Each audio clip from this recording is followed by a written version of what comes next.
So thank you, everyone. Thank you very much for joining us today for this important event, especially as we announced it quite late.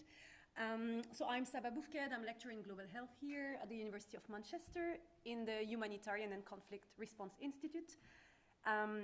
So I would like to start this by thanking very much all the participants that are coming. And especially the speakers, especially in these times, because most of them have just returned from the response or are still helping with responding in Turkey. So we will have 3 speakers joining directly from Turkey and Syria. You can't see them, but they are here.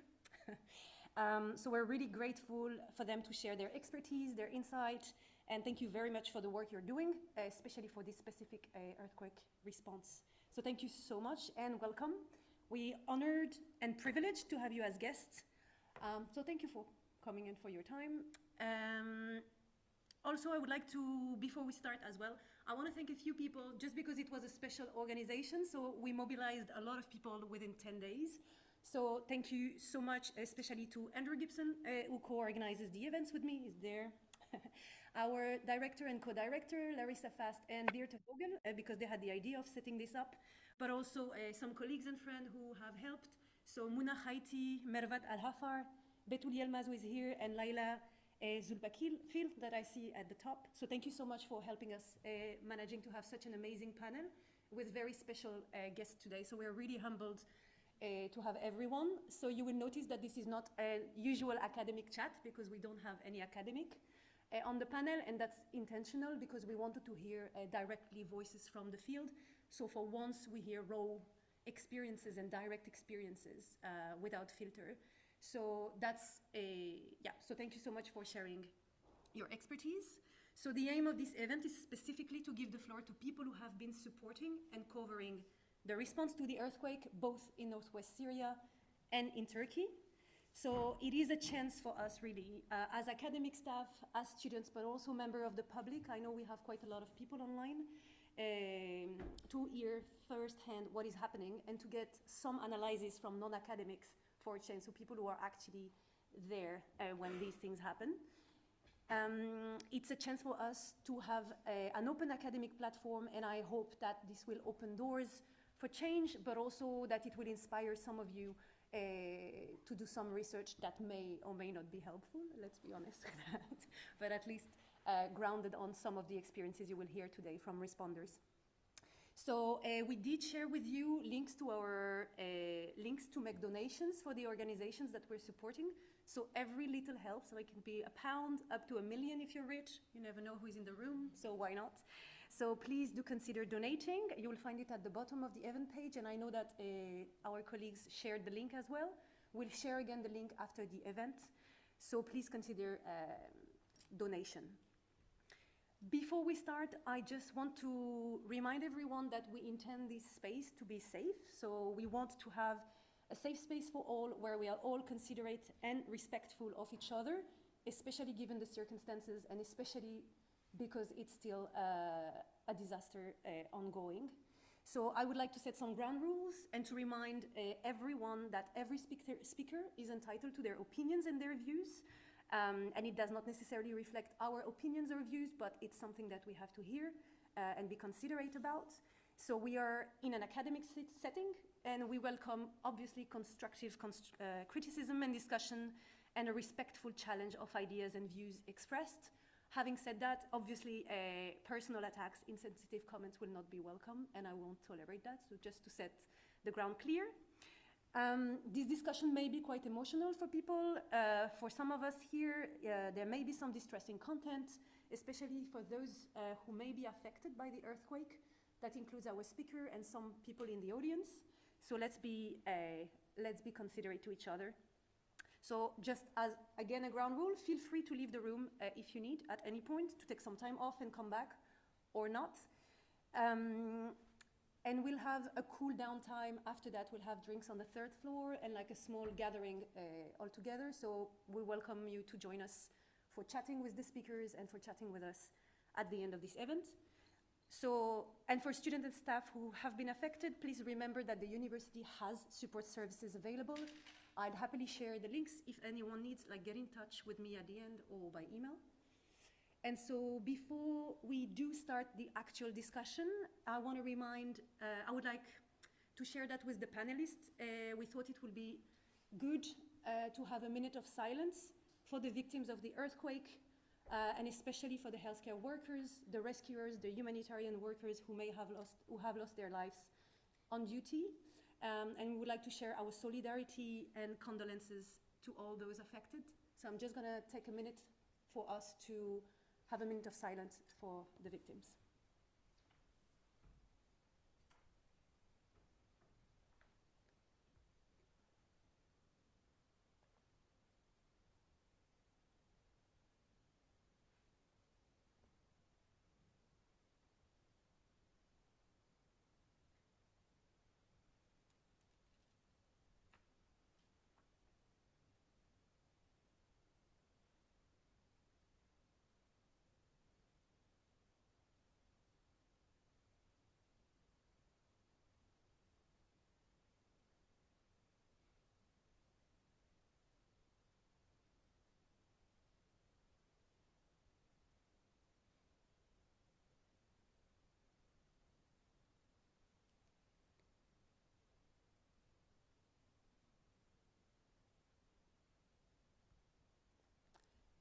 Thank you for that, everyone. So we're gonna move to the actual event now. So we have a two-part session. We will first hear online people who are actually right now in Turkey and in Syria. They will be connecting with us. There are three speakers, and then we'll move to our colleagues here that I will introduce in the second part, who will continue the discussion, and we'll have a Q&A where you will be able to ask questions to everyone. Like, most of people will leave, and if people online have to go because they're out there, of course they won't be with us. So I'll first introduce our three speakers online who are in Turkey and Syria. So the first one who will speak is Zümrüt Sönmez. So she's a journalist. She's been covering the situation in Hatay in Turkey for the international news channel TRT World that is run by the Turkish Radio and Television Corporation. She's an executive producer in news and documentaries. She's an experienced editor and producer with demonstrated history of working in the broadcast media industry. Zümrüt is skilled in breaking news coverage, digital journalism and documentary production, print media and publishing. She has 2 masters, one in sociology and anthropology from SOAS in London, and another one focused in Middle Eastern studies from Marmara University in Turkey. Our second speaker will be Nicolas Metri, who is the Danish Refugee Council's head of program in Turkey. Until the earthquake struck, he was based in Antakya and Hatay, and he was leading the DRC's humanitarian assistance to Syrian refugees and other displaced persons across Turkey. So now he's mobilizing DRC's humanitarian response to earthquake survivors in Turkey. Nicolas has over 13 years of work experience with various organizations like ICRC, UNHCR, IRC, and DRC in a range of complex humanitarian contexts. And our third guest will be Ismail Alabdullah, joining from Syria. He has been a volunteer with the Syria Civil Defense, also called the White Helmets, and you probably have watched the documentary on Netflix. If not, I highly recommend. So he's been a volunteer for the White Helmets since March 2013, as one of the first members to join in Aleppo. So the White Helmet is an emergency response organization that helps communities prepare for, respond to, and recover from attacks, displacement, and natural disasters. Ismail has worked in various SCD centers across Aleppo city, eventually becoming the head of the Bab al-Nayrab Center. During his time in Aleppo city, Ismail regularly contributed to media efforts, and he played a crucial role in reporting on the humanitarian situation during the city's siege. In late 2016, he was forced to flee the city and subsequently served as a media officer, as well as the head of the Al-Ghaziyawa Center in northwest Syria. And currently, Ismail serves as a media coordinator in the Samarda office. So thank you very much, and we're gonna start with a short video from Zümrüt, and Zümrüt will then take it from there.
I guess this is my cue to start, right?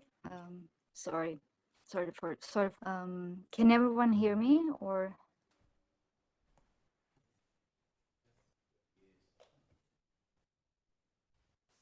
Okay. Hello and welcome. First of all, I would like to thank the Humanitarian and Conflict Response Institute at the hosting this event, Sabah and Andrew and everyone else involved in this. And thank you everyone here for joining us tonight. A little less than a month ago, on Monday, February 6th, the magnitude 7.6 quakes hit 11 provinces in southern Turkey. These provinces are Adana, Adıyaman, Diyarbakır, Elazığ, Hatay, Kahramanmaraş, Kilis, Malatya, Osmaniye, and Şanlıurfa. Also hit northwestern Syria, destroying homes and killing thousands of people. More than 45,000 people have died across the affected region so far. This number, the first two quakes hit within 9 hours on the same day, have happened since then. Some of them were destructive and deadly. A 6.4 magnitude quake followed by a 5.8 quake, killing 6 people and injuring almost 300 others. 4 days ago, a 5.6 magnitude quake hit Malatya, already been exhausted by the first quakes. 2 people died and 140. On the night of February 20th, when the 6.4 magnitude, I was at a Hatay field hospital.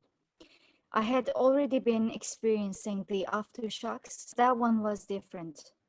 I saw people cowering on the ground, crying and hugging. Shortly after, the injured started to be brought in. Some of them were in. An incident made me understand better the fact that in the region, instability, literally, because of the endless aftershocks, because the keeps shattering, keeps shaking. I think this is and psychologically damaging aspects of all this. It is also one of the responders face in recovery efforts. More than 160,000 containing more than 500,000 apartments collapsed or were badly damaged on aftershocks caused more damage, posing a great risk that more buildings may collapse at any moment. Authorities have been warning people to stay away. Some people whose homes are damaged but still standing, when I go inside to retrieve or for their basic needs like going to toilet or taking a shower, because challenges right now on the ground. We saw some people getting hurt in aftershocks because the security forces patrol the cities and debris sites, trying to keep people away from. Efforts are underway to clear away the debris and take down heavily damaged. These cities where there is widespread destruction have been pretty much those who have relatives or homes in rural areas and villages outside the city. We also see a wave of internal migration from these areas. Antakya in Hatay, for example, looks like a ghost town, which also poses some people who still remain there. Only people you see around are security forces, survivors who either don't want to leave their belongings, properties, or the bodies of, or don't have anywhere else to go. This is the biggest disaster Turkey has seen. These are the biggest earthquakes we have experienced in our lifetime. But one of the main reasons death toll is the weak building construction. Among the buildings that collapsed are old and new constructions. Some of them as new as just a couple of years old, advertised as corners in heaven, and were sold for millions of Turkish lira. Thousands of people now.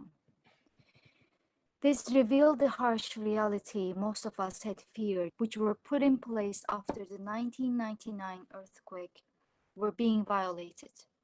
Then contractors, builders, and engineers for the violations, but they're also asked for not enforcing the laws.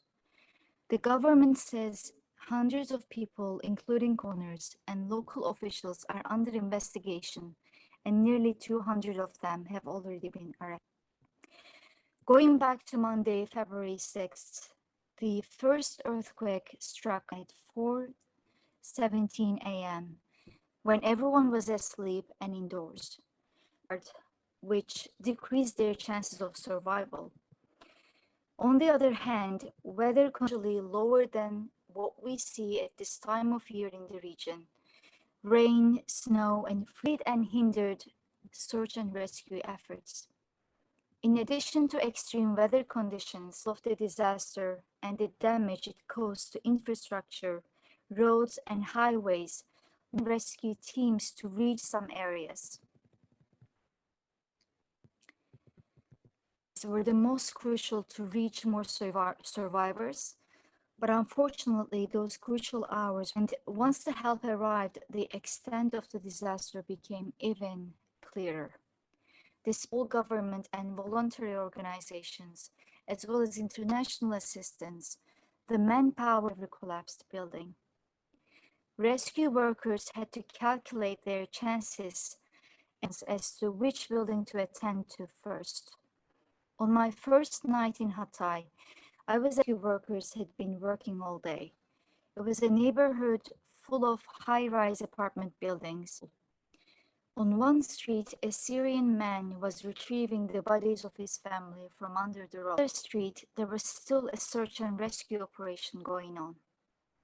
I spoke to some of they pointed at a 5 to 6 story building, which was and said that they needed about 100 people, 100 rescue workers, and it to reach everyone trapped under one building. In total, people in Turkey have been affected by the devastating quakes. More than 1.6 refugees. Anti-refugee sentiment had already been for some time before the disaster. And unfortunately, we hear and witness that it's gotten even worse in the aftermath of the earthquakes.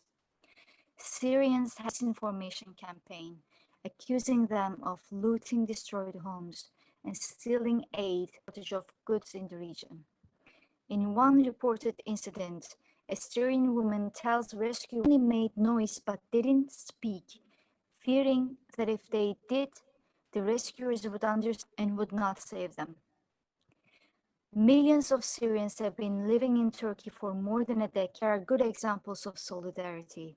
Syrians and Turks pulling each other from the rubble, but there are also incidents where Syrians are either scared of asking for help, relief efforts. The disaster left 1.5 million homeless in Turkey. There are camps, soup kitchens, and efforts underway to electricity infrastructure in the region, but it's taking time to meet all of them. And the most basic ones. There are shortages of tents, toilets, and in some areas. Moving forward, housing is the biggest need and biggest. The goal is to provide everyone in need with at least a tent and then move them as container homes until reconstruction in these cities is complete. It's enormous, and reconstruction and healing in the region will require sustainability in aid. Local and international donations poured into the area in the beginning, but has been winding down. Events like this will help continue to raise awareness about the situation of the victims of efforts. If you are wondering how you can help, there are plenty of governmental entities leading these efforts on the ground, local or international, big or small. I saw them all working side by side. You can either cooperate with the Turkish embassies and consulates overseas. I also recommend, because I think the most important form of help is making them feel that. I was deployed to the area as a week after the first quakes hit the region. I was deployed to cover the developed Adana. I spent 15 days there, and I can say certainly that this has been the most difficult deployment in my career, and the hardest story that I had to cover as a journalist. This story hit home very hard, and most of the time I went camera aside and helped rescue efforts, help just carry one piece of concrete. Colleagues felt the same way. My colleagues who arrived there earlier on the first day or second day, they had it even hard. They were telling me that they heard people, victims, crying for help from under the rubble. So they would hear these voices, but they couldn't. This is something that caused a lot of trauma on everyone in the region, right? We're going through really difficult times, but of course it's also, I think, a story that we have to keep an eye on. We have to cover, and we have to cover with empathy for weeks and months to come. I just want to thank you again for your hand and for being here, listening to this. Thank you. I'm happy to answer questions later.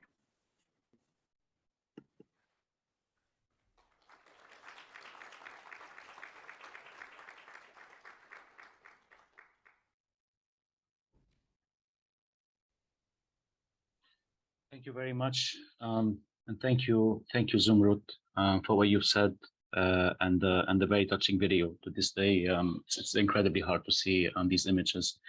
A bit of a background on the organization that I work for. The Danish Refugee Council has been operating in Turkey since 2013. I myself have been with the organization since 2019. It's been a little less than 4 years.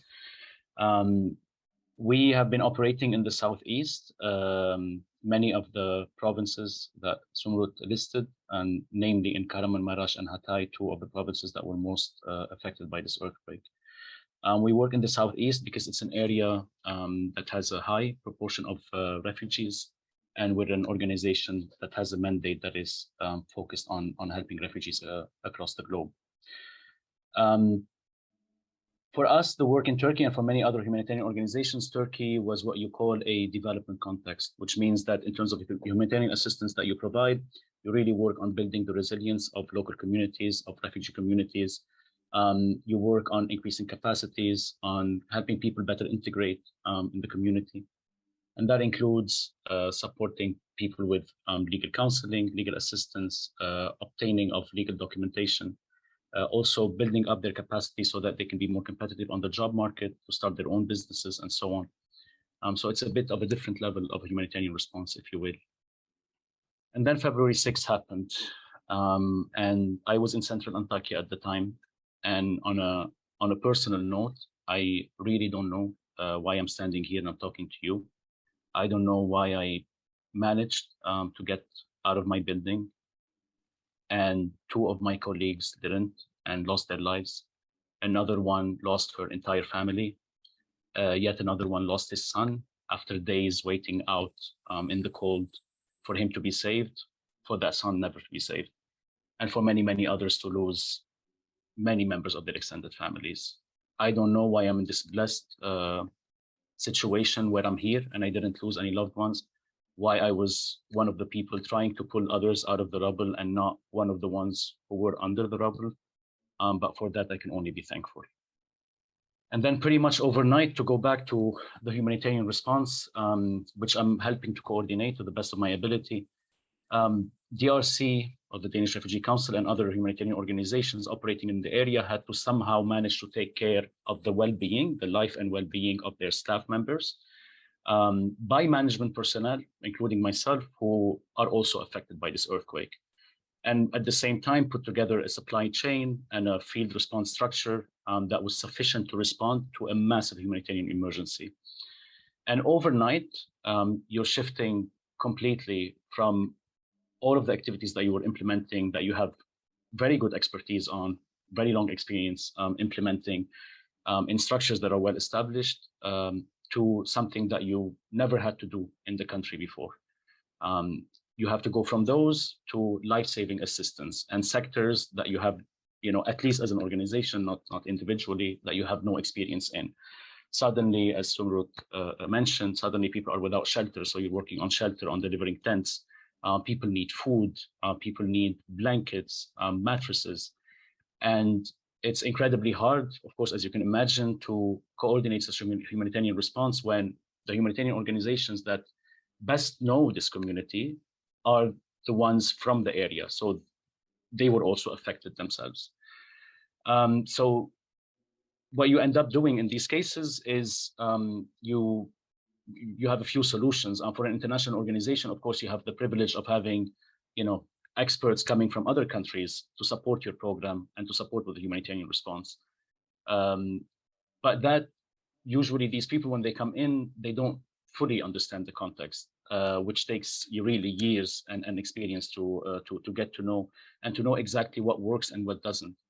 So what you end up doing in the first phase is stick to what we call a blanket assistance. So blanket assistance is really looking at what is the common denominator to all of these diverse needs, because everyone is an individual and everyone has their own needs. But you cannot understand these needs in such a short period of time. So you go for that blanket assistance, which is the tents, because everyone needs a roof over their head, or so you assume. You go for the blankets, you go for the mattresses, you go for food, you go for baby kits. And of course, you establish field hospitals because people will have health needs. And this is what you do in the beginning. Another thing that you can do, and I do encourage you all to do it, is to look for local organizations that have been operating in the country, are from the country, know it so well, and have been doing that job for years and years and years. And they have people from the community and outside of the community, but that are familiar with that community, who can respond with a little bit more knowledge about the context.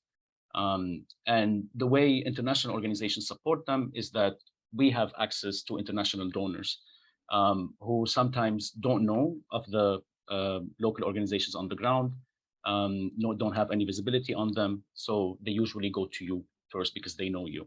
And then it's your job as an international organization to connect them with the good local organizations on the ground that are doing super important work, and you support their work.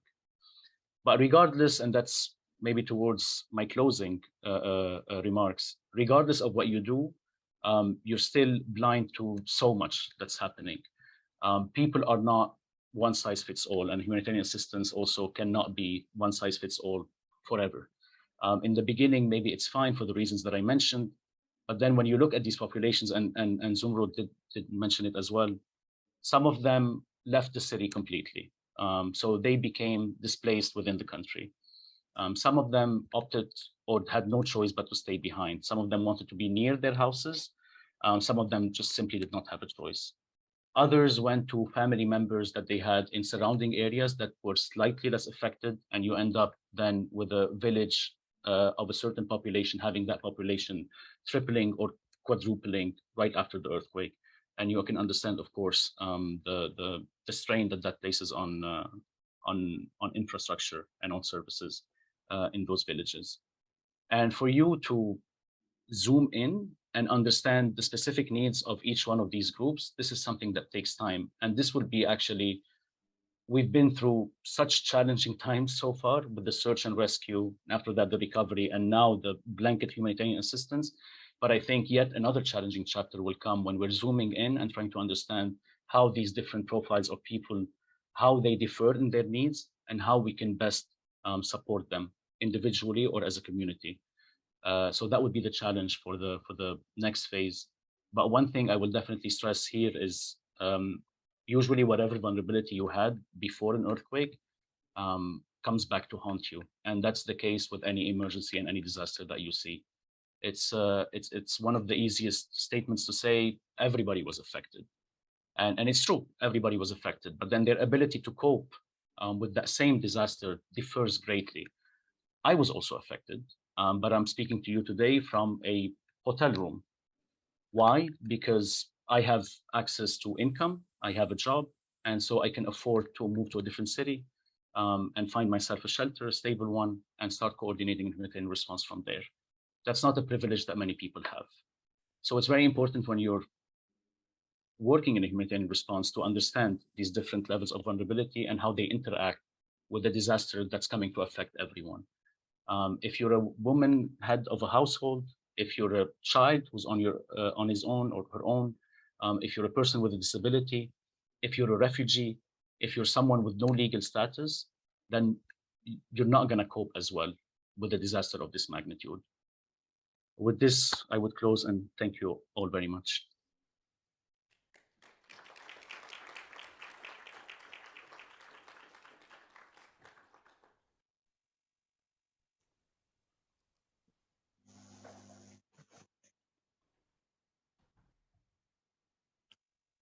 Hello, everyone. Thank you for having me. My name is Ismail. I am volunteer with the White Helmet since 10 years. Our organization carry out search and rescue operations since 2013. As you all know, and as my colleagues said that about the deadly earthquake that hit Turkey and northwest Syria, you know, the earthquake devastated the region here, but the difference between Turkey and northwest Syria, it's a region exhausted and fragile by the war, more than 12 years of war. From the very beginning, we responded to all sites that damaged by the deadly earthquake. We responded to more than 100 sites. Each site includes buildings that destroyed completely with our limited equipment, with our, what we have actually, and what we, Northwest Syria and we as an institution not prepared for this large scale of disaster, natural disaster that hit the region. Many buildings were destroyed. Tens of families were beneath the rubble, trapped, and we did our best to reach everyone, but we couldn't. We saved from under rubble almost 3,000, but we lost almost more than 2,000 people. The rescue effort lasted for about more than 100 hours. We rescued people. After that, we moved to another stage, to another, which is early recovery efforts to help people to recover and to recover from the deadly impacts. We opened roads. We working on opening roads, surveying the damaged buildings, helping people to get their belongings, clearing the rubble. But still the disaster everywhere in northwest Syria. The people who now are homeless. We're talking about more than 40,000 families now are homeless without shelter, without anything that keep them alive. Those who were injured, they survived, and they were lucky to survive from the earthquake, but they are facing now major difficulty in getting the proper treatment in the hospitals. The health sector actually in northwest Syria is it's exhausted by the years of war, and now in the normal time, without earthquake, without bombings, without any fighting, the hospital are not enough to receive the number of the people in the hospital. You can imagine how the situation became after the earthquake. Thousands of people were injured. Thousands of people needed help, needed immediate help, needed immediate medical care. We're doing our best in Northwest Syria, but it's not,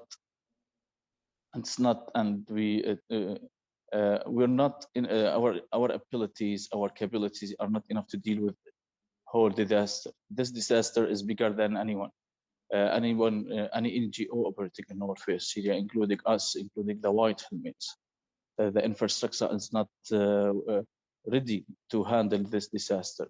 The hospitals destroyed, the medical points that were in the Northwest Syria were targeted. Many doctors left the country. The situation very complicated, very complicated. You know, before the earthquake, it was a horrible humanitarian situation, and the after earthquake, it become now in catastrophic level. In catastrophic level that we have thousands without shelters, thousands of people waiting for their turn to get their needed surgeries in the hospitals. Many cases we couldn't deal with. They needed to be transported to Turkey. Many other cases needed health care, needed even those who now are homeless. We worked on to establish camps to receive them, but it's still suffering and still they still need everything. We talk about camps without any basic necessities of life. We talk about many cases. We can't talk about the Sham, who is the little girl that we rescued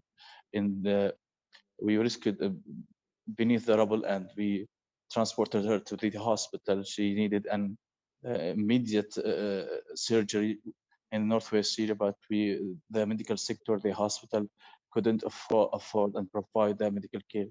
Then she was transported in her brother to Turkey, then to other countries. So the situation before the earthquake was horrible, and the earthquake made the situation more difficult. What from the very beginning, as white helmets, we appealed and we said that it's different here in Northwest Syria. We need help. We need urgent help which can enable us to locate and help us in rescuing people. We asked it from the very hour that we need that help, but no one responded to us. No one said that we will provide or will support you. They said many things, but didn't support us or send us that what we need help. After 4 days, maybe, or 5 days of the earthquake, after we lost a big number of lives beneath the rubble, they started, the convoys started to come to Syria, across the gates with Turkey. This assistance was late, and we said from the very beginning we need help from the very beginning. But now the emergency or the assistance, it's help those people. We asking now for help, long-term help that help the people to recover, to help the injured to heal from the wounds that caused by the deadly earthquake. The situation here is different from anywhere in the world. Northwest Syria suffered from long time of fighting and war, and now the earthquake caused a larger scale of damage across Northwest Syria. Thousands of buildings were collapsed completely, and many thousand damaged partially, and including my house, I was damaged, and I survived. As my colleague said, we survived, and this was tough for us that I survived. But we lost 4 colleagues in the White Helmets with their families. We lost four of our colleagues, and other colleagues lost their families. They left alone. deadly impacts on the civilians, and actually, and uh, what we asking here, we asking just to help those people who are in Northwest Syria who are in dire need of everything.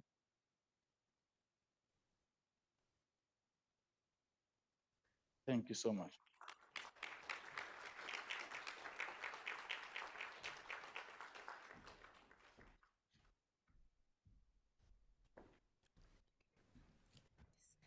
Thank you very much for the speakers who are with us from Turkey and Syria. So I think you can hear us. So thank you very much for your time, and thank you very much for sharing all your experiences and personal experiences. I think you raised some important points around also as well the needs of the healthcare responders on the top of those that you are helping. So we're sending from comfortable UK, to be honest, our solidarity to you and support, hopefully, through this event. I'm going to switch to our colleagues who are in the room right now. So I'm going to introduce you in a second. I'm going to introduce both of our colleagues who are here on the panel. So Raya Homsi is currently working with the Syria Campaign as a development and impact manager. She's been supporting notably the White Helmets, but also other Syrian heroes on the ground, responding to the devastating earthquake. So Raya is a value-driven Syrian humanitarian, political and human rights activist with over 11 years of experience in humanitarian response and international development, but also in human rights. She has a focus on the Middle East, but also in Africa and Asia. Raya has also been an active member of various human rights platforms, including Families for Freedom, which is a woman-led movement seeking to reveal the truth about arbitrary detention and enforced disappearances since 2017. Raya has worked as well with several NGOs, international NGOs, and the United Nations, as well as human rights organizations.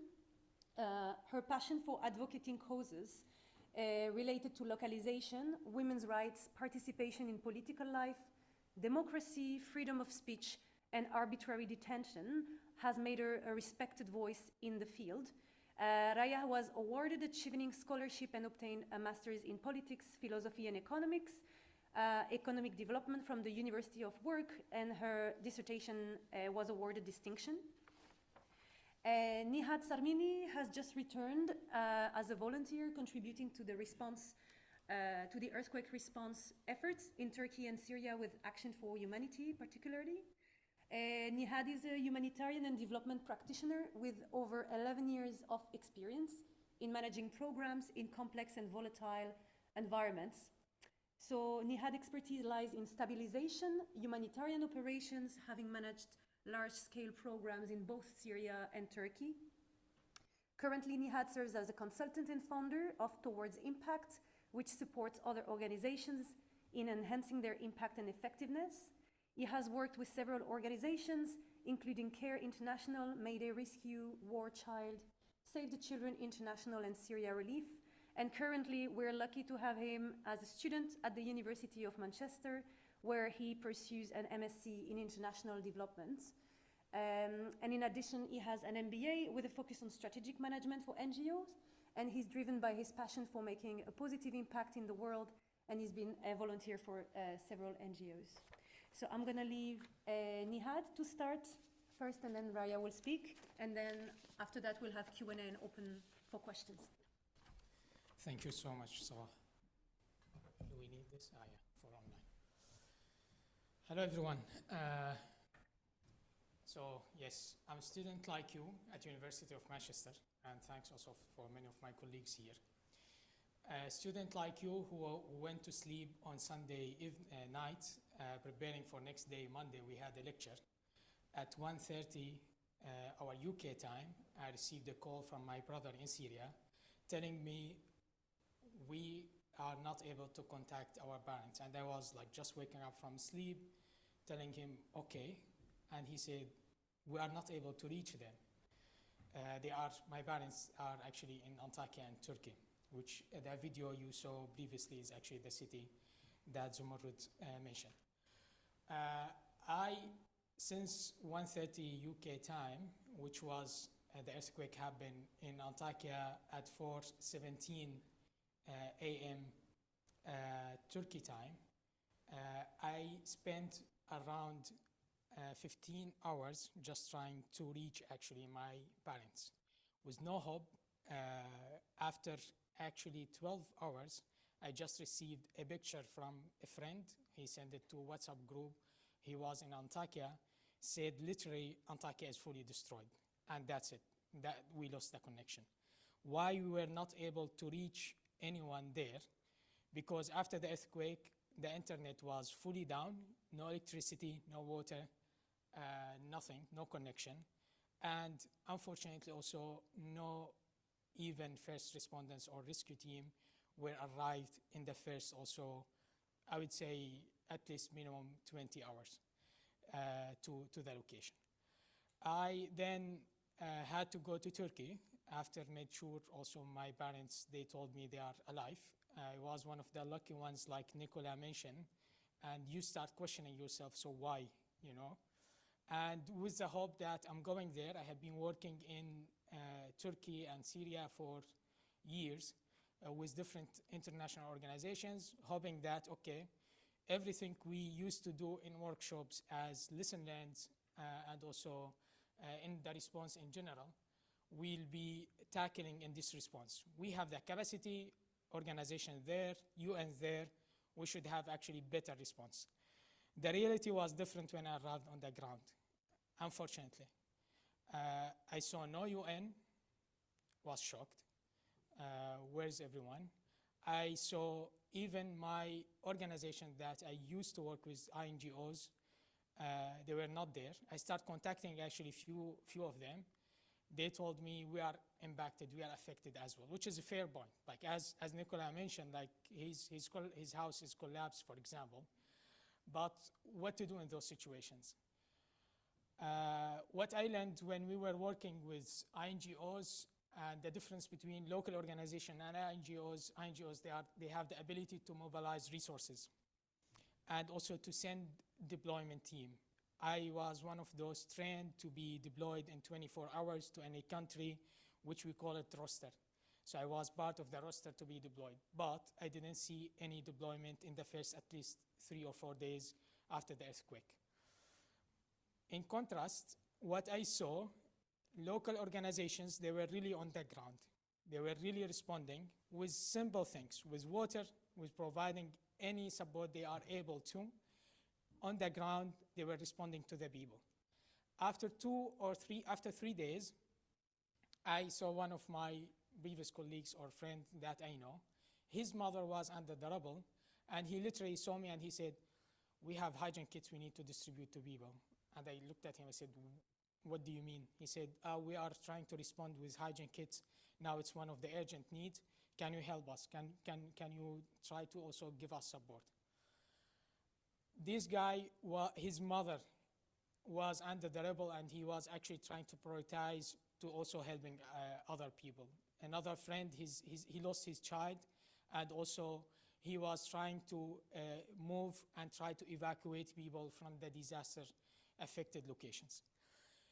Going back to numbers, and I think some of them covered, I will not mention them more, but just the disaster until now, we are talking about more than 50,000 people died, and those numbers will go up from what I saw.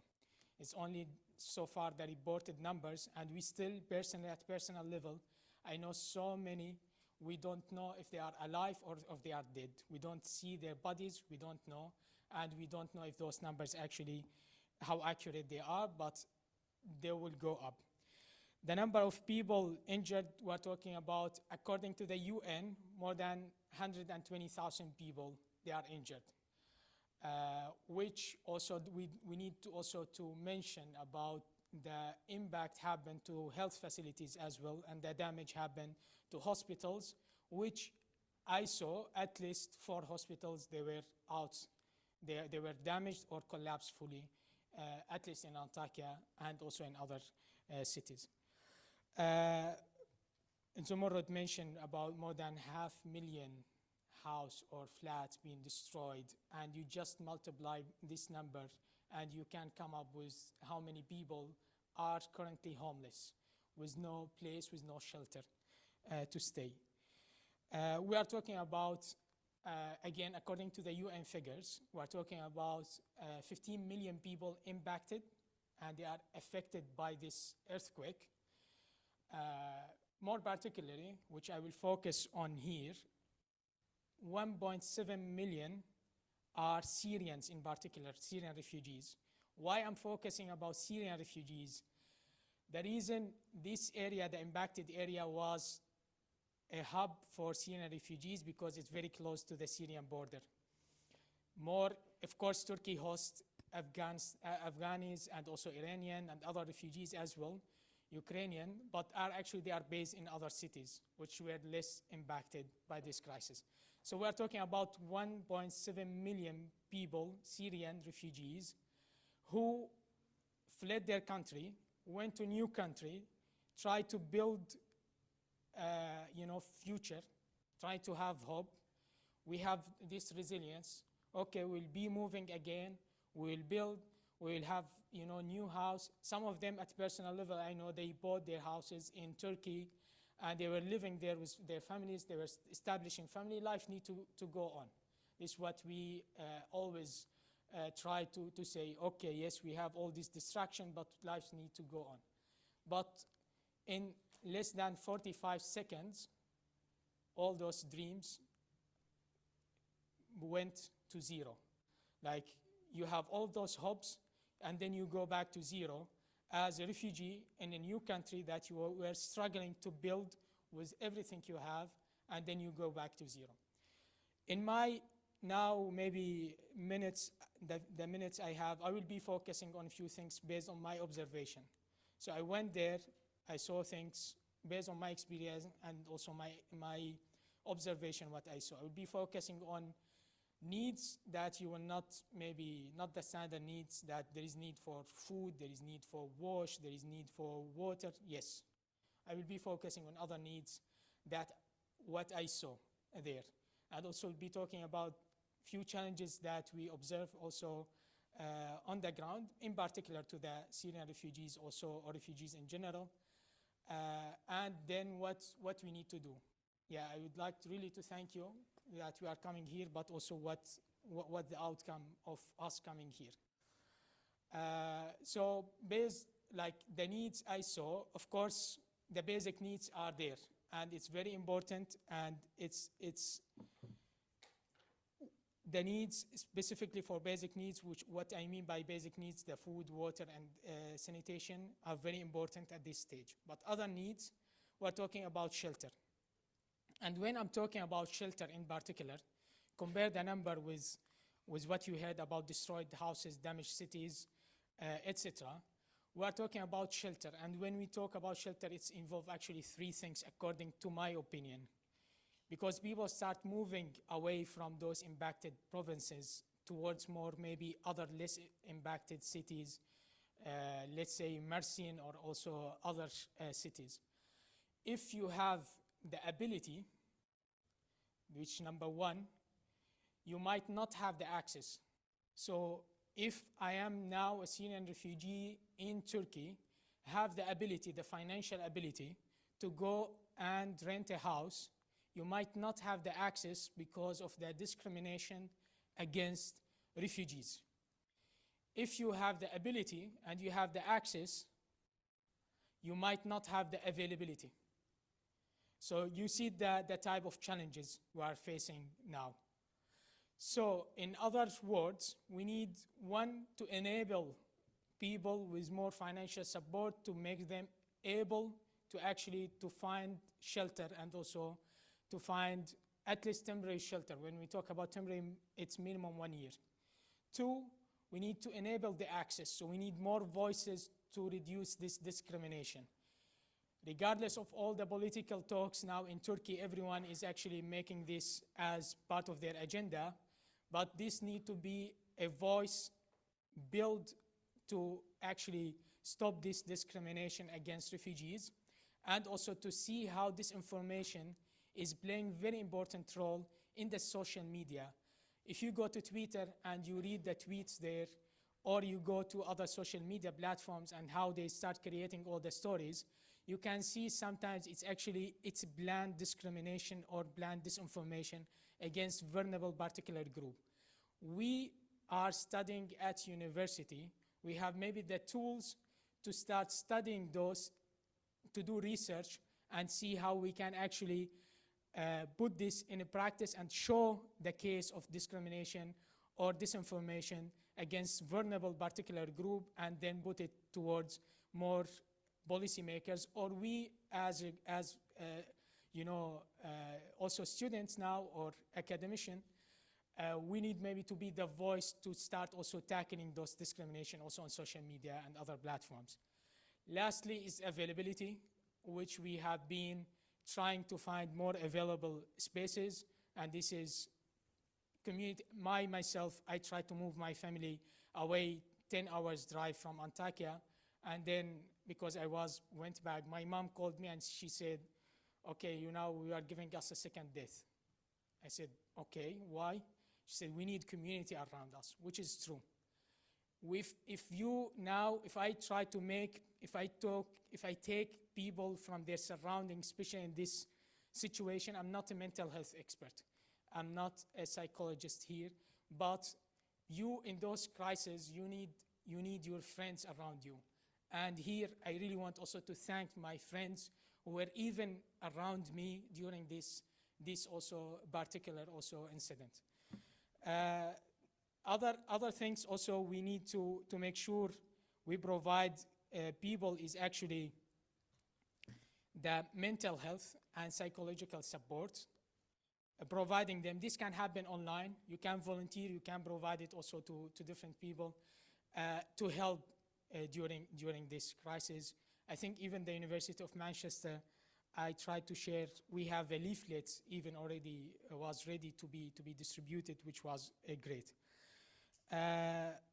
Last point, which quickly I will be moving because of the time, is actually we have many people, or especially elderly, they lost their entire family in such situations, or we have now many female-headed households, or we have also children with no parents, with no one. So those also particular cases, they need the special attention and special help throughout also the response, which unfortunately so far I'm not seeing as part of the response plans that I'm following for UN agencies or even INGOs, which we need to give more attention to those things. Challenges, number one, language. You are in Turkey, you are a Syrian refugee, suddenly you see all the information shared are in Turkish, and you feel, okay, how?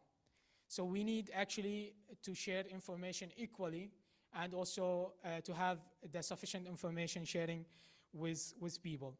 Number two, again, those people, they were living day by day to have their income, to build, they were slowly, just building the resilience. Now they lost their capital fully, social capital, and also their also economical capital, and also they lost their jobs. So there is a huge need to create jobs. And I assure you, you can also find many skills there. So maybe we need to start thinking about a new approach, how we can connect with maybe online distance work opportunities for such things. What type of support we can get even from the University of Manchester to maybe open some scholarship for earthquake affected area for the students there, and also have it also as part of the support we are providing. Movement, luckily in Turkey, if you are a Syrian refugee and luckily here I'm doing sarcasm,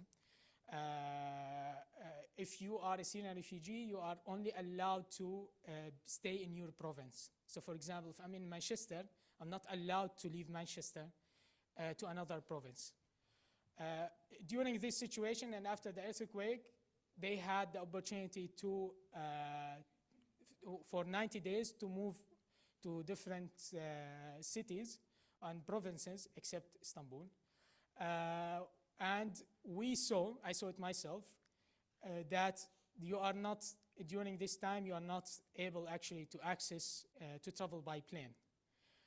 Of course, it's not written somewhere that if you are a refugee, you can't access to travel by plane, but they made it hard in a way to not able actually to travel by plane and go. The other challenge which I would like also for you to challenge the UN agencies and put it in your report. Again, when I was there, I didn't see a response by UN agencies. When I tried to investigate this, why I didn't see UN agencies? UNHCR, hello, we have 1.7 million refugees here. Where are you, IOM, etc. Start contacting few colleagues that I know from UNHCR and IOM. They told me they handed some stuff to AFAD and Kızılay, which is the Turkish entities, to support, which is great. Yes, good. Then, if we are talking about this, we need to see transparency in this process. So how this help then went to refugees and how the support went to people really in need in general, and what was the role of UN agencies in general. I'm talking about a crisis happen, people need evacuation out of current cities or to report just incident. I didn't see even UNHCR saying, okay, if you find any difficulties, you can report, you can contact this hotline number. As simple as it is, I didn't see that. Or they help with evacuating people from the areas impacted.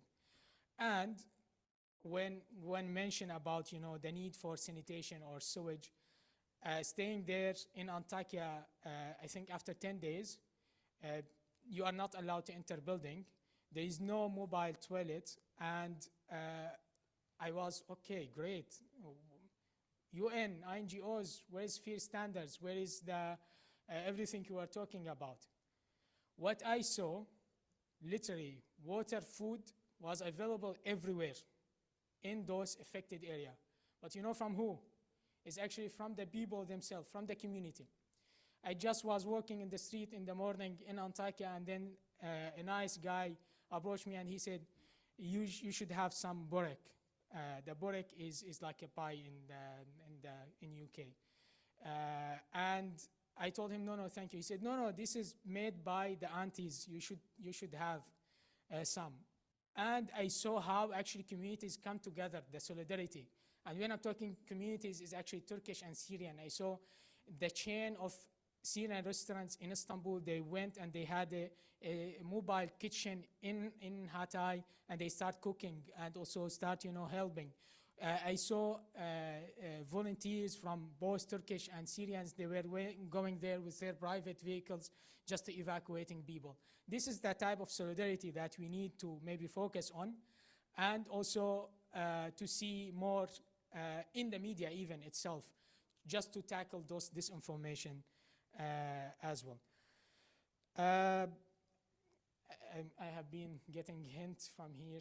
I don't know if it's a hint or threat, but telling me that time is over. But also just what I'm expecting actually from here is we need, please focus your research on maybe some of those questions. You have the opportunity now. You have to research more about how we can even make our research tend to maybe position paper and then helping decision makers to be there. We need to integrate refugees in decisions. And now it's an opportunity, it's a golden opportunity with the reconstruction to have also the voice of refugees also there as part also of the process. And also, last one is actually, thanks for your donation, everyone. What I saw on the ground, again, the first respondents were the local organizations, and those local organizations, they were able to move and even provide the little as it is, only the bottle of water. And I saw my friend who is working with INGO. When I asked him, he was one of the affected people, what you are doing, he said, actually the first bottle of water I received was from a local someone volunteer with a local organization, and I start questioning myself whether I'm working for the right organization or not. It's important to do all your due diligence as INGOs, and it's important to do all your stock release form and all your processes. But if you want to deliver to me this bottle of water after 48 hours, or as UN did, sending 6 trucks to northwest Syria after 5 days or 4 days, correct me Raya now when you will hit UN, after 4 days, then actually I don't know how the response is actually rapid and how it's actually is effective. While in the first hour, if I'm volunteer, I was able to mobilize this bottle of water distributed. I'm not saying the local organization, they are doing their due diligence, and they are doing also their forms, but they are actually from the ground, they are responding to the ground immediately, and they are able to mobilize resources. It's a question for all of you. Keep brainstorming, keep thinking about other things, keep donating, because people still in need for your support. And I think that's it for now. Thank you.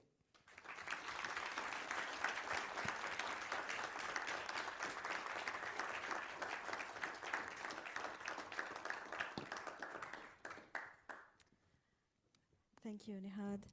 You can hear me, right? Hello, everyone, and thank you for being here today. Thank you, Sabah and Manchester University, for giving us the platform to discuss the aftermath of the devastating earthquakes. I'll start with my sincere condolences to everyone who lost their beloved ones. I know that the words cannot really ease their suffering, but I hope that our actions will help a little bit in bringing back hope into their lives. Almost a month has passed since the deadly earthquake struck Syria. We are still reeling from the impact of this devastating earthquake.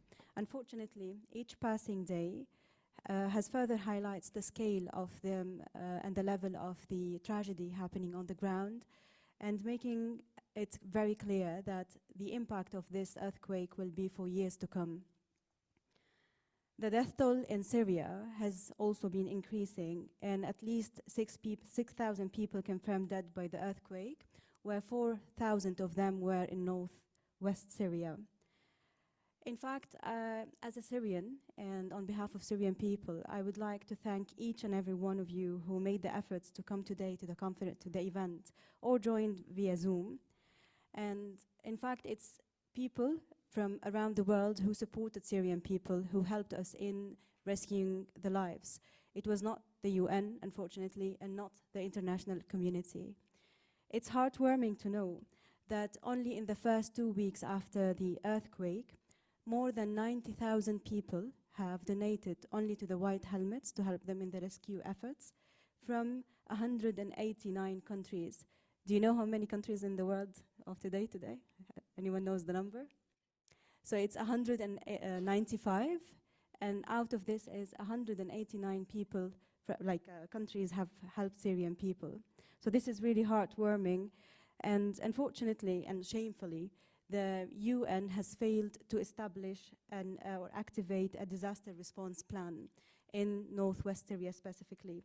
And all what we got from the international community was words and pledges for funding. While our people in Syria were dying under the rebels, unfortunately, the United Nations response was shocking.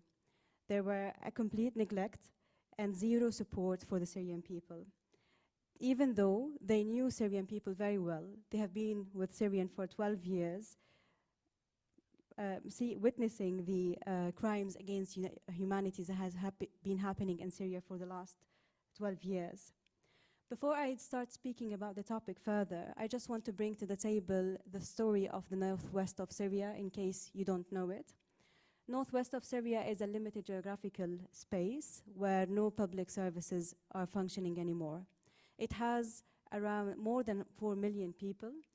60% of them, 40% of them or more actually were forcibly displaced by the Syrian regime from other areas in Syria. For the last 12 years, the hospitals were partially or fully damaged. The schools, like children have no access to regular schools. There are women, men, and young people have no access to employment. And you can imagine that the majority of the area is heavily dependent on aid. What makes the picture even worse, that the aid is actually coming only from crossing points through Turkey. And what makes the picture even worse and worse, that the aid is conditional. It's conditioned by either the UN resolution to vote to cross the aid to Syria, or by the Assad regime approval. And both Assad and Russia, who is in the Security Council, have contributed for years and years to killing and the Syrian people in this area. So imagine that the only source of aid that's coming to Syria is conditioned by either Assad's approval or the UN Security Council, where Russia can easily vote against, use their veto rights against delivering the aid to Syria. So this was even before the earthquake happened. Now, when understanding this area, I just wanted to highlight Ismail, my colleague from the White Helmets. These are the volunteers, that the only rescue team that they were working in Syria, in northwest Syria. They were completely left alone to do a job that governments cannot do by themselves alone. They were a team of 3,000 volunteers, and they had to do all the job. They were risking their lives to do that. They had also the stress of losing their families, their homes, like any other one, but they still worked round the clock, and they saved around 3,000 people in northwest Syria. And just to make it very clear, knowing that they are the only people working on the ground on the rescue, the UN has given them zero support in the rescue phase, which is the first 3 or 4 days. Zero support. I'm making it very loud and clear here. Everything that they have done, they did it with their limited capacity. And despite of all the calls from the Syrian civil society for the UN support, we received nothing until the 4th day. On the 4th day, we received 6 trucks, then 14 coming to Syria, but unfortunately they were like trucks that were prepared before the earthquake and delayed because of the earthquake. So it did not have the essential things that people were looking for. It had some food, non-food items, some shelter as well, but it did not have any medical supplies, did not have any machineries for rubble removing, which was the most essential at that time. So this added as well to the feeling of letting down by the international community. And just to remind you, so we have been let down first in the rescue phase, where no one intervened to help Syrian people. Then second, after the first 3 days, where we did not receive medical supplies or messengers to help the people who saved from under the rubble. And just to remind you, Syrian people have been let down by the international community and by the UN, not the first, not the second. They have been let down by the international community for the last 12 years. Sham is a little girl that my colleague Ismail spoke about, and I wish we could play the video after the event. We will be sharing with you some sources, but the video was a bit long, to show you the story of Sham, who was rescued by the White Helmet colleagues.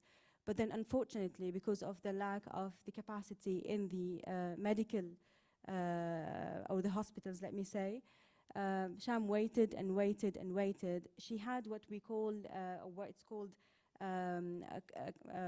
crush syndrome, which is actually, her legs were actually stuck under the rubbles for a long time. So she was under the threat of losing her legs.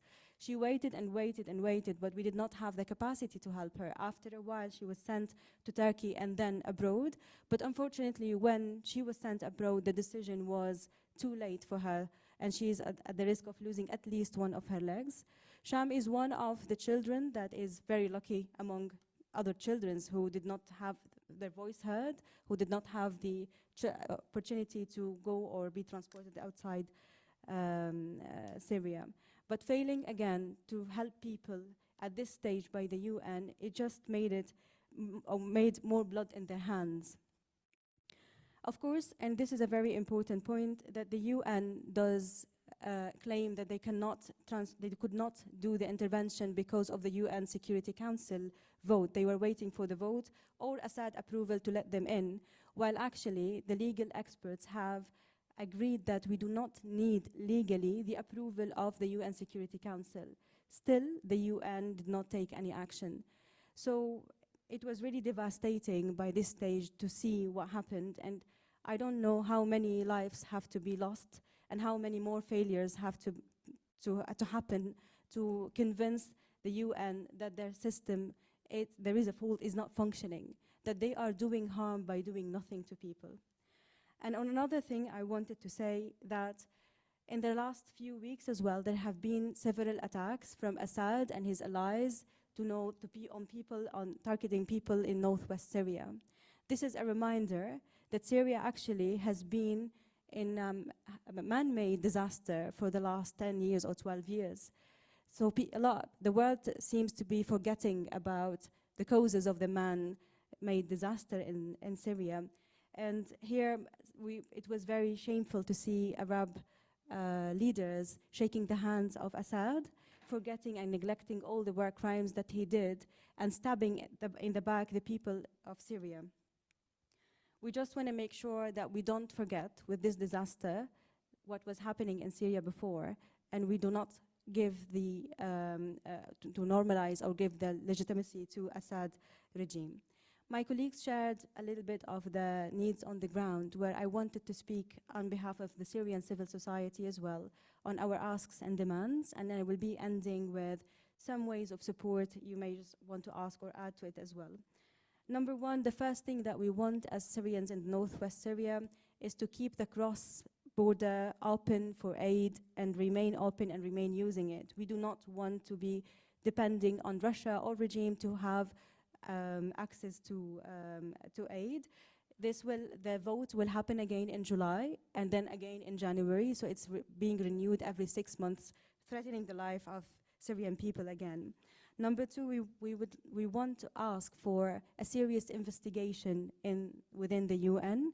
We want the international community to act and to put a pressure on the UN to act, and also to think of a restructuring of the aid system. Again, how many lives we have to lose more to make a change to the aid system. We also want to make sure that all Syrians, regardless of under the regime area, in northwest Syria or in Turkey, are not marginalized or excluded from access to aid, and timely aid, not only access to aid. We demand that Syrian people are not forgotten again, because now the topic is still on the media, everyone is speaking about it, but in a few weeks from now, I wonder how many people will still be thinking of Syria. Please remember that the future of Syria does really matter, and it does require a lot of work still. We want a lot of support for education, for schools, for building an economy, and we don't want Syria to be dependent on aid for a longer time. And of course, we want to make sure, as all my colleagues were saying, channel the funds for the local organizations. Experience have proven that when, on the difficult moments, it's only local organizations who work on the ground and support immediately. And on the ways of support, I would say there are a lot of ways, and I know probably you may have some suggestions as well, from donating, from spreading the awarenesses, from looking for local organizations.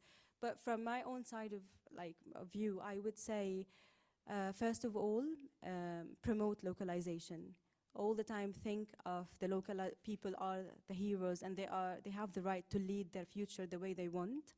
I would also say that challenge the UN system while you are in your studies. If anything is related, please remember to challenge the UN system, to ask for a restructuring and to think of how can the restructure happen. Spread the awareness for sure. If you would like to know more about the legality of the UN security resolution as well, I will give some resources and some hubs where you can share your experience, learn, and also add to it. And then finally, just support Syrian people that you know, even with words of tributes or condolences, and stand by their sides, and Turkish people as well. I just speak about Syria because this is where I work, but this will mean a lot to Syrian people. And that's it, and thank you so much for being here today.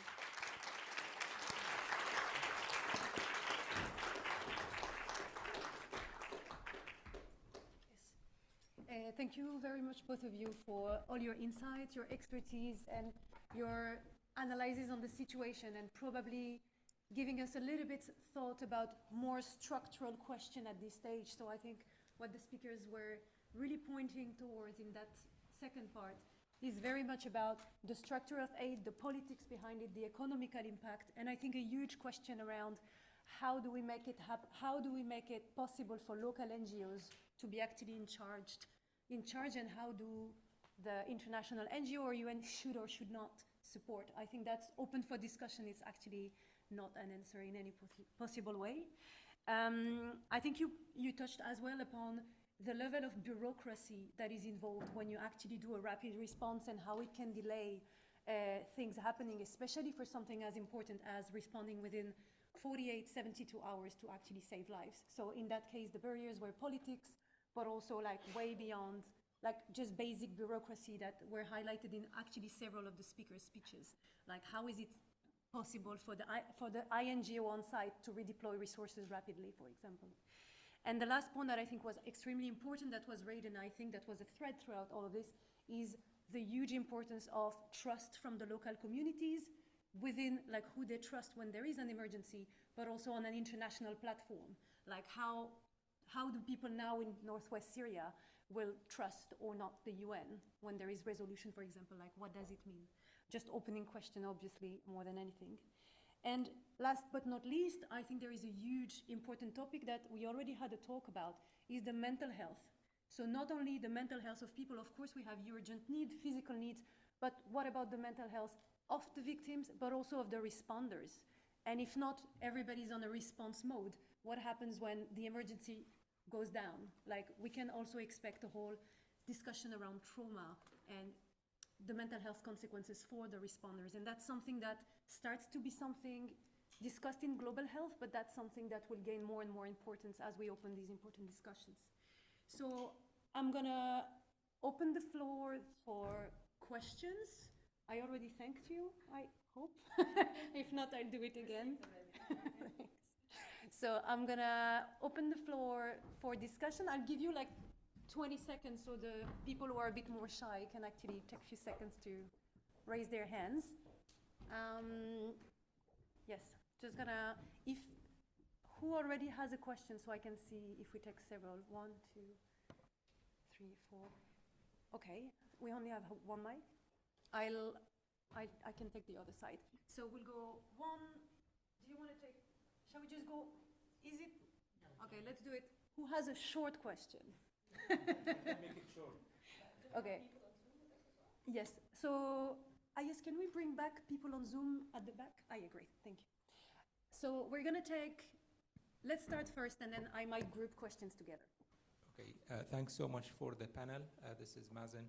I just wanted to ask, so we have seen Mr. Martin Griffith, the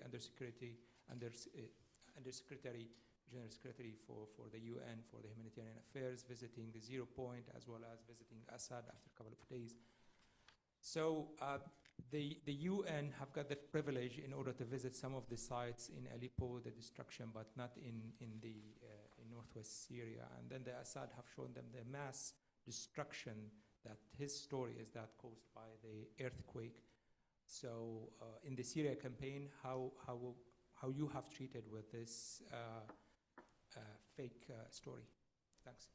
Thank you. Do you want to, maybe I'll ask people who ask questions, do you want to introduce yourself like in 2 words? Like if you're with us at the university or? Yeah, I used to study here in the GDI, but now I'm working as a humanitarian worker in Asia International. Thank you so much.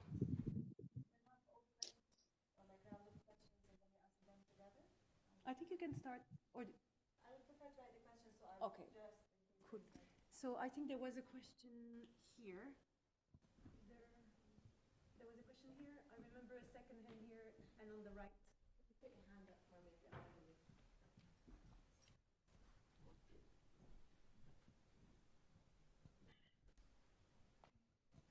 Hi, thank you for coming today. It's really appreciated. I was wondering, as someone trained in disaster mental health, what can I or we do remotely that can help you guys and everyone who's going through these experiences? Thank you. Yeah. Okay, that's a question for the whole panel, right? Yeah. Okay. I think there was a question here. Thank you, everyone in the panel.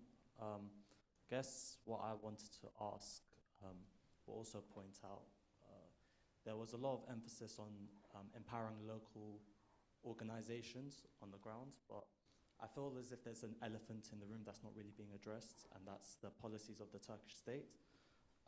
Within days, well, within hours and days of the earthquake, you had the Turkish state blocking access to a lot of these cities. We know several people who sent aid. There was a collective effort by the Kurdish community in London, sent lots of trucks and aid to these affected areas because there was no trust in the Turkish state to provide them. And then when they arrived, the Turkish state either confiscated the aid or they didn't allow the aid to cross through. So I guess, I don't know if it was intentional, this omission, but what can you guys say about that? Because the same thing can be said about Syria as well. There was the Syrians for Truth and Justice released a report a few days ago saying how Turkish-backed Syrian and opposition groups blocked aid and fuel going into areas such as, I mean, the place I know most familiar is Gender is in Afrin. You had Kurdish organizations trying to send aid and fuel, because fuel was very much needed in trying to take people out of the rubble. And these groups didn't allow any aid to go through. So I just don't understand why Turkey wasn't talked about at all, because Turkey was happy to. I mean, there was no Turkish state involvement seen within these affected areas. But yet, hours after the earthquake, the first earthquake, Turkey sent several airstrikes in northern Syria in Qamishlo. So why aren't we talking about Turkey's role in all of this? Thank you. Okay. So I think we'll take these three first. I think there's definitely the first question for Raya. Another question for which is what students in disaster can do to support. And I think I will ask everyone in the panel. So Zümrüt is still here and Ismail as well. So maybe they have an opinion. And for the last question on the role of maybe the Turkish government, maybe we can ask Zümrüt if she has heard anything about or witnessed or has any testimonies on the blockage of aid by the Turkish government. And if not, we'll ask you as well, Nihad, if that's okay. Yeah, Raya, do you want to start with the first question? Yeah, thank you for your question. And actually, the Syria Campaign has a clear advocacy asks in like a position on that. So number one, we are very keen that Syrian people under Assad regime receives the aid as well in the same way that we want for people in northwest Syria. However, we are demanding that the UN provides us with transparency and monitoring mechanisms, ensuring that there is no aid diversion, that the aid is received to Syrian people. The other thing, as I was saying, that normalization with regime at the moment is something that is under the spotlight, unfortunately. And the Syria campaign is also like advocating clearly against the normalization and asking the international community to take act against Arab leaders or any leaders who is normalizing with Assad regime at the moment, because it's like they're using the moment, unfortunately, again and again to do the aid diversion and just to get back to the, just to rehabilitate their image. Thank you. So the second question, I think I will ask everyone, what do the student can do to help? That's a really weird structure of sentence, but I'm not a native speaker, so. I don't know if yes. So maybe shall we ask Ismail, what do you think students in our university can do to support remotely? Or what do people in the room can do to support the white helmets?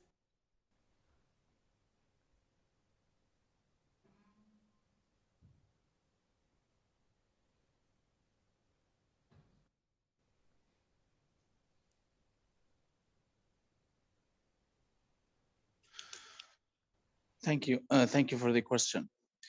Uh, First, thank you for your feelings and your words that they're just supporting us and our work at supporting us that by uh, you know maybe can support us by your donations to get what we need actually for the coming maybe a disaster will come, maybe we don't know, that will help us in the coming response. And you can maybe you can work for with those who now are in in state of fear and after the earthquake. I'm talking here about the psychological levels that maybe you can support those who, all volunteers or the families that they are homeless and they actually they need this. They need someone to talk to them to, or maybe I don't know. Maybe we are thinking about maybe online something like that. You can help those people, even the volunteer, the wild teammates. Thanks a lot. Zümrüt, do you want to share maybe what do you think students can do to help? Or anyone in the room, not only students, sorry. Yeah. Well, I think you mentioned in my speech as well. I think the best way to help is to directly to the organizations, local or international organizations that are that are active in the disaster region.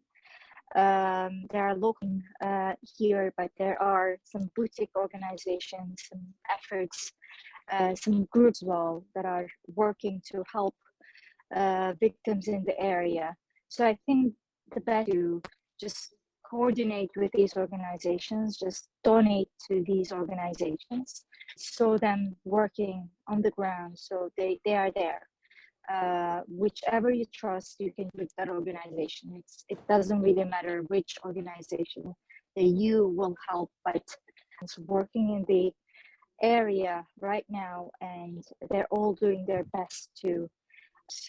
The other way is to help is coordinating with Turkish embassies or Turkish consulates overseas.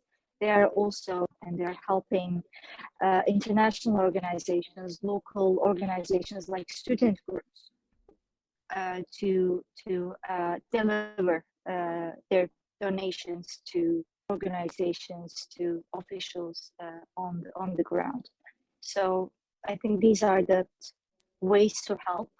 But I would also, I guess, recommend students, especially students, to organize some grassroots organizations, campaign and visit the region and just spend some time with the victim, try to, help recovery efforts like entertainment or mental health support. Things like that are important in coming days. So these are the ways that I think, especially academics and people overseas can help in a huge. And there are so many students who are affected by these earthquakes. There are young people who are preparatory exams. There are people who had to, was interrupted because of the disaster. So you can even, help these people or just, get back up to speed and feel a bit normalcy while studying and maybe their studies. So these are just a few things that came to mind, but there are so many ways, I think. Thank you, Zümrüt. For the people in the room, maybe more specifically focusing about mental health, how do you think there could be help from us? So it was one of the requests before, and I think we were so also as with volunteers, we are working on establishing platform that can connect mental health professionals with also people they can access those services. We're taking things into consideration such as language, which is very important because mainly the language will be Arabic and Turkish in this regard. But also I think, so as a starting point, maybe just to address your question directly, I think maybe we can share afterwards few organizations, they are actually working in mental health and they are providing mental health support. So maybe you can work with them either to develop some of the leaflets or guidelines, or also to provide online support as well. Because also in mental health, the briefing also for the mental health practitioners themselves is important. So maybe even as simple as it is important as well. But maybe we can share also a few links for organizations based in Turkey and in Syria later. Thank you. Raya, do you want to add something? And I think someone can respond to that as well in the audience. Raya, do you want to add something? Do you want to, Betul, you want to? So, sorry for stealing the mic, by the way. I know I do it sometimes. So, thank you for coming all today. I'm very grateful that Sabah and her team organized this event. I just would like to share something. You asked what students can do, and also you wondered about mental health, and I would like to bring these two questions together. As students, we do not have huge budgets, we do not have a lot of money in our pocket, but what you can do, during this earthquake, I've been talking to Syrians in Turkey, and they ask me, think about everything they go through, but they ask me, do you know anyone who might be talking to me in English, because I would like to improve my English? Or there were others oh, you are just asking how we are, and you don't even know us. And it is important because these people lost their friends. These people lost their connections. And you don't need to have money, you don't need to have a lot of resources. You have online resources, you can just come together. What you can do, you can maybe learn how to talk with someone survived a huge catastrophe. You can educate yourself how to connect with these people, what to talk, or how to listen, or what not to talk. And afterwards, just the small steps maybe having a pen friend, maybe doing some conversations together, talking something out of earthquake. They've been talking this all the time. So, we don't always need mental health practitioners. We need community supports, and community doesn't stop with Turkey. It also includes you, and I can already see that you are interested. Thank you. Thank you. I'm going to pop in because I teach here, so I kind of I would highly recommend to get in touch with the student union, for example, and build up a society. You can do solidarity movement, and I think what you're talking about is actually building networks of solidarity that are cross borders. So it's not because we're sitting here that we actually can't do pen friend or activities. And I would say I think the university also has some funds for student initiatives. I'm very happy to, if you want to get in touch with me to do these things, I'd happily support initiatives like that. I think we had the third question about the confiscation of aid by the Turkish government and barriers that the Turkish government had in Turkey. So Zümrüt, maybe do you want to, sorry, I'm going online because I know I will forget if I don't go online first. So Zümrüt, have you heard anything from your work about? Sure.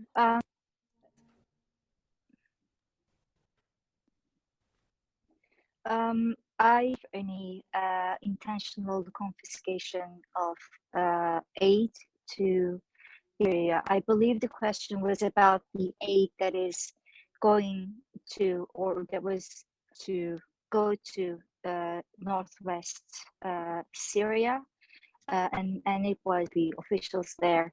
I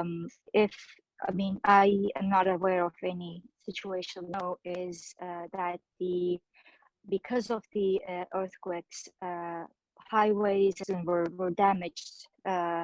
Some of them were destroyed, and aid actually was very difficult and almost impossible for aid workers. Emergency reached the area for the first couple of days. So many people got stuck in traffic because of the road closures. That is what I know from the reasons why the aid delayed going in, talking about southern Turkey, not Syria. So that is, I guess, the question is about a particular situation, a particular incident that is going to northwest Syria, and I'm not aware of any incident like that. So better answer that question. Yeah, thank you so much. So I think the question was also broader. Like, I think if we expand it to potentially the role, and obviously Zümrüt, if you haven't covered that, that's absolutely fine. But I think the question was slightly broader. It was specifically about the implication of Turkey into confiscation of aid, whether or not it's voluntary or intentional or not. Is that correct? Yes. Yes. Do you want to speak to that, Nihad? Yeah. I think if I understood also that question, in Turkey, I'm not aware, but let me tell you a few things, what I saw there. In Turkey, AFAD, which is the disaster management unit, responsible with Kızılay to manage the response in general. And they were very clear since the incident happened that every response should be coordinated through them, which I think it's, if I can say anything, is what we know in any response, that you need to coordinate the response through government. So I'm not aware about they are blocking any aid to specific area or anything, but if they were asking that this should be coordinated through AFAD or through Kızılay, which is the Turkish Red Crescent, I think this is the reason. Again, I'm not involved in specific detail. Let me maybe address also the question regarding Ifrin and also the area. I think you are more talking about when fuel and also other help wants to go from northeast toward northwest and the cross line. And in particular for this, I was involved actually to a certain extent in this process. The reason I received from activists in Northwest, they were talking to some authorities in the Northwest why this block happened at the beginning, because some authorities on Northeast tried to politicize and take political gains out of this through putting some logos or some discussions, etc. But then this was resolved, and what we really saw was actually one of the give hope that around 75 trucks crossed from northeast toward northwest, which was something very great of the community mobilization and community support from northeast toward northwest. And this happened, and the convoy crossed from one side to another, which we call it in Syria, based on this conflict, is the cross line, but between also the two controlled locations. This is my understanding. Maybe I'm not aware of all the details, but this is what also I saw and I heard. Of course, it's a conflict been for years. Of course, you can see politics everywhere, especially of the aid of politics in all sides. But also the way, at least some people, they were trying during this crisis, it's a natural crisis, let's put politics aside to try to respond and address the needs for all people, all affected people. And this is why Raya was mentioning that even help should go to the regime-controlled area, of course, because there are people in need, but also it should be in a transparent and also way to avoid, for example, having the regime making fuel actually the war out of those aids, which many reports confirm before that the regime, for example, they were able to stall this. Esther, I don't know if you want to add anything. I was just going to say, so they're telling you there is no elephant in the room. Yeah. It was trying to, all the answers are saying this. Yeah. Thank you so much. And just as a general thing, if these are like We are always welcome at the HCRI to like discuss politics of aid. So if that's a topic that's interest of people, like that's something we are encouraging in our students and our research.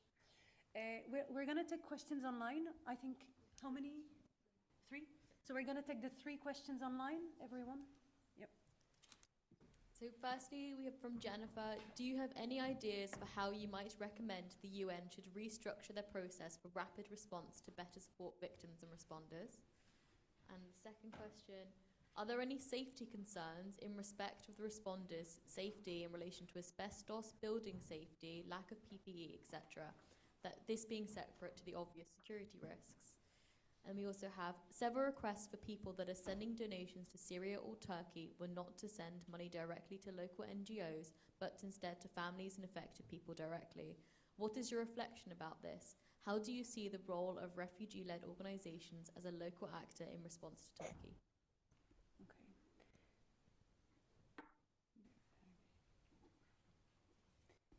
So is there any, so I think we have overall 3 questions. So I think the first one is quite general on like how the UN can reshape and restructure in order to improve the response.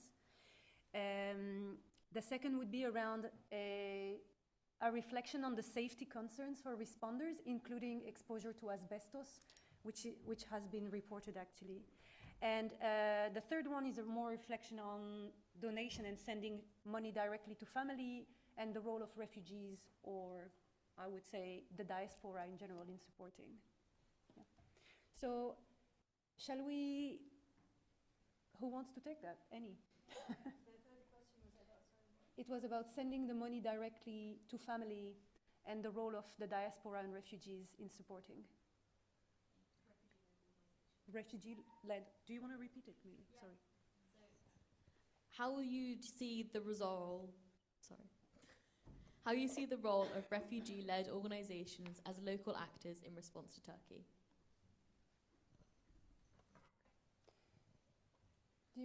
Is anyone online interested in responding to any of these 3 questions?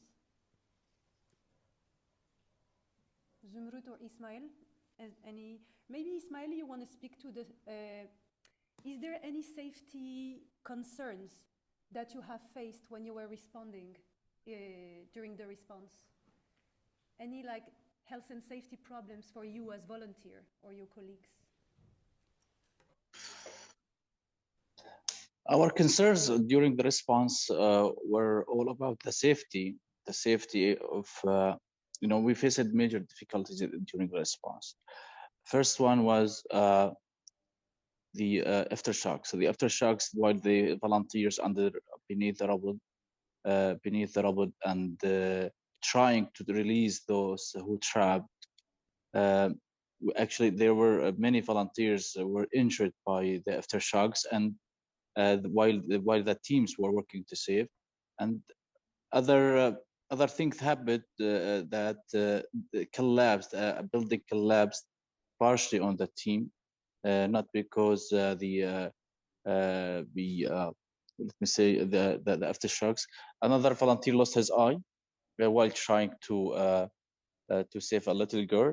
He was taking their actually taking all of the measures to safety, but unfortunately lost his eye. And here I would like to say that as white helmets and all rescuers who were involved in all the operations since the beginning until the end, they were victims to the earthquake as well as the victims. So they suffered with their families the earthquake from the very beginning of the earthquake. And then when we lost 4 volunteers, and during the response, many of the guys were injured. One lost his eye, and the 2 others were injured badly, actually. Thank you. And can I ask, like, just to follow up, like, is there any protective equipment that you have, or like that you would need funding for, in terms of protecting you and your teams? Yeah, we have PPE for the volunteers, but not that PPE like we can say that can protect them completely. Because due to the destruction and mountains of rubble. It was difficult to protect everyone. Actually, you know, large scale of rubble and many sites. We don't have that all we can, the equipment that all people, all the volunteers on the ground can get the safety and work safely to rescue the other. We don't have that. Let me say we have something, but not enough for everyone. Yeah, thank you very much. Anyone wants to take the question on how the UN should reshape, or I guess that's the one you're going for? Raya? Yeah. So I just wanted to say quickly about the donations for the affected families. I think this is also something that we encourage, specifically in Syria, where the sanctions are lifted on the payment to Syria directly. Depending if you know people on ground and if you can help directly, that also is a good option. I'm in favor generally of more organized support, where you would pay a small amount, but it will be accumulating with other amounts, doing more support. But if you know people on ground, this is something that definitely is encouraged. In terms of the first question, it's a very interesting question, and thanks for asking this question. It's of course a very long debate, and it has to be separately discussed with experts from different areas. But what I wanted to say here, that the UN has failed not only in Syria and not only in the last 12 years. They have failed in other places where probably a lot of you know, for Rwanda, for Ebola, when it's pandemics or whatever. So the system has been proven that it's a failure and it's not functioning. Speaking of the Syria case specifically, what we were saying, number one, is that you are putting people under the mercy of two enemies and saying that we are neutral under Russia, so we cannot get the aid if Russia said no, or if Assad said no, and both of them are killing the people there, and then you're saying we are neutral and we don't do harm. So apparently you are doing harm, and when you don't intervene, you do harm. So this is one of the points. A lot of other things where people were besieged and then the UN were waiting for people to die, then they will intervene because in conflict situation, they do take the governments who are attacking their own people as kind of allies that they work with, because they are the official bodies in this country. But this is very contradictory in a place where there is a conflict, where the government is killing their own people. And the list is very long, and definitely would be something that maybe we can discuss on academic level in another times. And thank you. I think maybe we'll comment on donating directly to families affected by the crisis. Yeah, families and refugee-led refugees, yeah. I think, especially when I was in Turkey, many colleagues also contacted me. They were asking me this question directly, like, do you know any family that we can donate for directly? And of course I do. But I was always referring, here's the links for local organizations you can donate to. Why I'm doing this? If we learn one thing in a response, you need to avoid overlap. And to avoid overlap, you need to have coordinated response. Maybe one family will receive 2 or 3 donations. They are in need, of course they are in need for 5 or 10 donations, but other families maybe will receive nothing. And also, to the point that Raya mentioned about usually if you donate 10 pounds, but if you put these 10 pounds together as 10 students and it's become 100 pounds, this will go to maximize actually the value for money, what we said. And actually many organizations, they have very transparent reports. You can even track your donations. It's not like they are taking these donations towards certain, I don't know, things. You, of course, do your own research, trust those organizations, but from what I know, and I'm not benefiting from any one of them, from what I know, I think it's very important to also to give those donations directly to local organizations rather than giving directly to families. And why not to INGOs or UN? because I worked with NGOs before and UN. There is 25% admin cost, or sometimes it's actually reached 40% in some scenarios. Justifying this because we have regional office in Amman, and then we have a country office in Turkey, and then we have a field office in Syria, and of course those are expenses. Not criticizing this, this is the fund, institutional fund, DFID or FCDO currently named, or other agencies that are funding this, and they are doing their own due diligence. But local organizations, they are actually on the ground, they have less expenses or less even admin costs. So your 10 pounds, even if they are taking 1 pound out of it as admin cost, what they call it, but still you are reaching nine pounds towards the people, affected people. And you have also organizations like the one I mentioned, Action for Humanity. They are registered in the UK. They are, trust me, they are followed by Charity Commission on each and single pound they are spending. They have their reports. So if your aim actually to go towards families directly instead of going to NGOs because you are suspecting about this, of course do your research, but also trust to a certain level the system there. I think this is what just a general recommendation. Refugee-led organization is very important. And also, again, of course, I'm advocating, because this is what, when we discuss, I said I would focus on refugees. If you ask me, there is need for Turkish people, of course. Of course. Here we are not comparing, but we are trying to also show, especially in Northwest Syria, for example, and also Turkey, the needs are huge. People, they are in need, refugees, and also even locals as Turkish people, they are in a huge need, considering also the economic situation, etc. Can I just add as well a very important point? Yeah, that for families, I think what would be a very good idea if they can do like number of students you can like send a monthly payment for the families for like 6 or 12 months, so they will survive, because a lot of them, they would need cash. So if you know that the family needs this amount and you can make sure that 10 students can send this amount to the family, this will be very helpful as well. Thank you very much. I think we're going I just, yeah. Yes, go for it. Zümrüt, sorry, yeah, I'd like to just, you know, add, yes, can you hear me? Yes. Hi, can you hear me? Okay, sorry, I just wanted to add a couple of things to what Nihad and Raya have been saying about, you know, helping directly to the families. So I agree with them, and I understand that people want to directly with the families themselves and just deliver the aid, give them in person.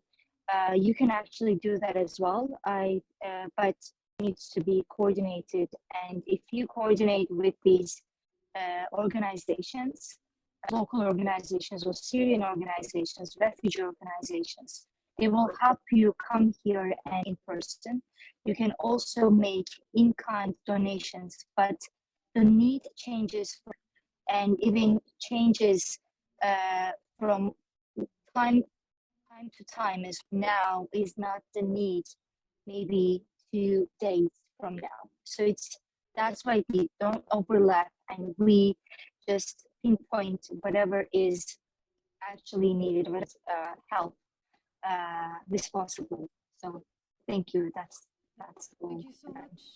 Thank you so much, Zümrüt, especially for staying all the way. I think we've been a bit over time, but I didn't want to cut on such an important discussion. Thank you so much for your time, Zümrüt. We hope you are going to be fine and that things are going to be better.